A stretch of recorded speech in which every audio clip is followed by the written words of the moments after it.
औरतों की ख्वाहिश होती है कि वो सिर्फ अपने पति के साथ रहे, क्योंकि सास की झिक झिक किसे पसंद है? एकता की सास साथ नहीं रहती, सिर्फ पति और वो। लेकिन क्या है एकता की जिंदगी बिना सास के? देखिए। अरे अरे एकता, क्या है? रोज लेट उठती हो, कभी तो वक्त पर उठा करो। हाँ, लेकिन उठना क्यों है वक्त पर? 8 बजे तो उठ जाती हूँ मैं। देखो एकता, ये नहीं चलेगा। सुबह 6 बजे उठा करो। खाने में थोड़ी वैरायटी बनाओ और घर को साफ सुथरा रखो ना। अरे अरे अरे, जो मुंह में आ रहा है बोले जा रहे हो। क्या मेरा घर गंदा रहता है? कितना साफ रखती हूँ। खाने में भी हमेशा मैंने अच्छी चीजें बनाई है। अब फिर ये 6 बजे उठने की जिद क्यों? देखो, मैं नहीं जानता, बस 7 बजे तक घर के मंदिर में दिया जल जाना चाहिए। एकता बेचारी करती भी क्या, पति की बात माननी भी तो जरूरी होती है। एक दिन एकता सुबह पूजा करके पति को प्रसाद देने कमरे में जाती है, तो पति अपनी माँ से फोन पर बात कर रहा है। हाँ माँ, मैंने तो साफ बोल दिया। सुबह 6 बजे उठना है, नहा कर ही किचन में जाना है और 7 बजे तक मंदिर में दिया जल जाना चाहिए। आ रही होगी चाय लेकर। चलिए, मैं रखता हूँ माँ, बाय। बेचारी एकता ने पति का ये रूप तो सोचा ही नहीं था। वो पति से कहती है, सुनिए, अब सारा काम हो चुका है घर पर, क्या करूं? मुझे कुछ देर के लिए मेरी सहेली सौम्या उसके घर छोड़ दीजिए। अरे कैसी बात करती हो कि घर पर कुछ काम करने को नहीं है? होली आ रही है, बाजार से आलू ले आओ, पापड़ बनाओ, नमकीन बनाओ, दही बड़े बनाओ। सब कुछ आज ही बनाना है? अरे अब मन कर रहा है कि सहेली के घर जाऊं तो जाऊंगी ना मैं। आप नहीं ले जाएंगे तो कैब से चली जाऊंगी। अरे अरे, ये क्या बात होती है? चलो ले जाता हूँ तुम्हें, तैयार हो जाओ जल्दी से। कैब की धमकी तो ऐसे दे रही हो जैसे माँ ने दरवाजे में कैब खड़ी कर रखी हो, विथ ड्राइवर। बढ़िया ही कैब वाली। हाय रे एकता की किस्मत। वो सोचती है कि सास साथ नहीं है, लेकिन पति के हाव भाव किसी अक्कड़ू सास से कम ही नहीं है। पति एकता को सहेली के घर छोड़कर कहता है, अच्छा सुनो, वक्त पर घर चली जाना और शाम को गर्मा गर्म पुलाव खाऊंगा मैं। बनाकर पहले ही मत रख देना, और हाँ, रायता भी बना लेना। हाँ जी हाँ, फिलहाल क्या मैं अंदर जा सकती हूँ? नाश्ता पेट भर करा दिया, दोपहर का खाना भी पैक कर दिया। पहले जो खाया है उसे तो पचा लो, दिन का खा लो, अभी से रात के खाने की चिंता में बाल न जल जाए कहीं। पति को एकता की बात पर गुस्सा तो बहुत आता है, लेकिन ऑफिस में देरी के कारण वो कुछ नहीं कहता। एकता सहेली के पास जाती है, जहाँ सास बहू बैठकर गप्पे लड़ा रही होती है। हाय सौम्या। नमस्ते आंटी जी। अरे वाह एकता बेटा, बड़े समय बाद देखी, कैसी हो? अच्छी हूँ आंटी जी। घर का सारा काम हो गया था, बोर हो रही थी, सोचा सौम्या से मिलती चलो। हाँ हाँ बच्चों, तुम लोग बैठकर गप्पे लड़ाओ, मैं तुम लोगों के लिए नाश्ते पानी का इंतजाम करती हूँ। सास ये बोलकर किचन में चली जाती है। अरे एकता, कैसे आना हुआ?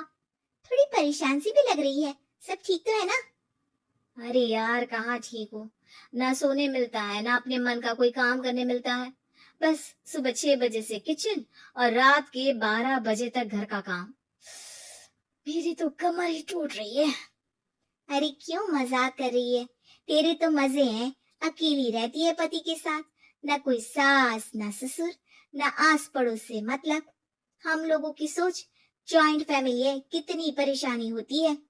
अरे रहने देना, वो तो दिख रहा है कि कितनी परेशान है तू। सास किचन का काम कर रही है और तू सहेली से गप्पे। ऐसा कहाँ होता है यार। हाँ वैसे तो बोल तो सही रही है।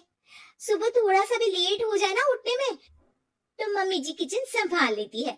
पति तो जाते वक्त उठाते हैं कभी कभी मुझे। पर मेरी छोड़, तू बता, सास साथ रहने आ गई है क्या, जो सुबह 6 बजे उठना पड़ता है? पति तो तेरा 10 बजे ऑफिस जाता है। 4 घंटा खाना बनाने में लग जाता है क्या तुझे, एक लोगों का? अरे रहने देना यार, मेरा तो पति ही सास से कम नहीं है।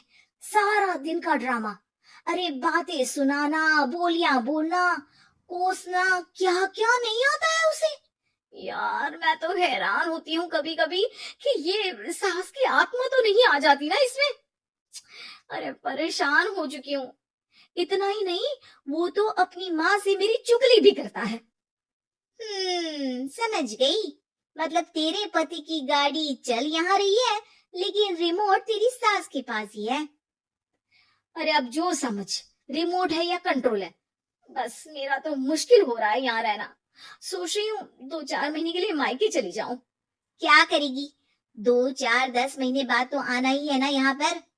तो क्या करूं, तलाक दे दूं क्या? अरे ये कोई सोल्यूशन नहीं है। तू अपने पति को सुधार भी तो सकती है। कैसे कैसे सुधारूं?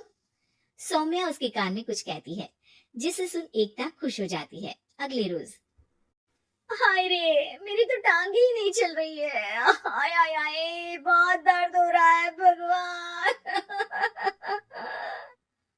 अरे क्या हुआ एकता, रुको मैं माँ से पूछता हूँ। लेकिन पति जैसे ही माँ से बात करके एकता के पास आता है।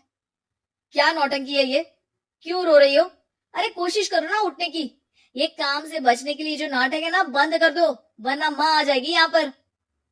एकता की तो मानो मन मुराद पूरी हो गई। अरे हाँ हाँ, तो बुला लो ना उन्हें, जल्दी से बुला लो। मैं 4-5 दिनों के लिए आराम करना चाहती हूँ, चल तो सकती नहीं हूँ। खाना पीना कैसे होगा? अब क्या था, सासू माँ आ जाती है एकता के घर।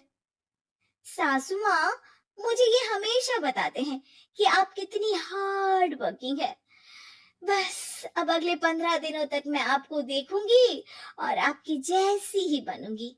ये बता रहे थे कि आप 5 बजे सुबह उठ जाती हैं और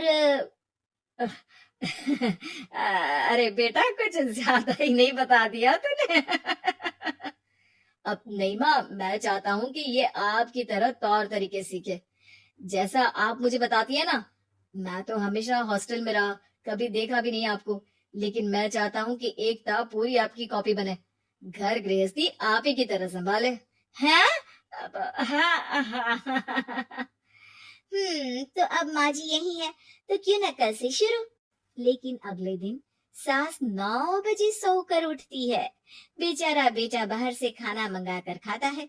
शाम को घर आता है तो सारा घर बिखरा रहता है। अरे माँ, ये घर इतना बिखरा क्यों है? अरे वो बेटा, आज वक्त ही नहीं मिला किचन से। सुबह का नाश्ता, दिन का खाना, अब रात को तो मेरा मन ही नहीं है कुछ बनाने का, तो बाहर से ही ले आ, या दिन का जो खाना बचा है ना वही खा लेना। ओ माँ, इससे अच्छा तो एकता कर रखती है। भले ही आराम आराम से काम करती है, लेकिन आज तक मुझे बासी खाना नहीं खिलाया। खुद तो तुम 9 बजे उठी हो, वो तो फिर भी 8 बजे उठती थी। अरे बेटा, मेरे बस की नहीं है 8 बजे उठना। वो तो ना मैं झूठ बोल रही थी। मैं तो चली अपने घर। अरे कम से कम तेरे पापा मुझे सुबह की चाय खुद तो बना कर देते हैं ना। ना जी ना, मुझे नहीं रहना अपने बेटे के पास। ये बोलकर सासू माँ चली जाती है अपने घर और एकता की लाइफ फिर से सेट हो जाती है, बहुत अच्छी तरह।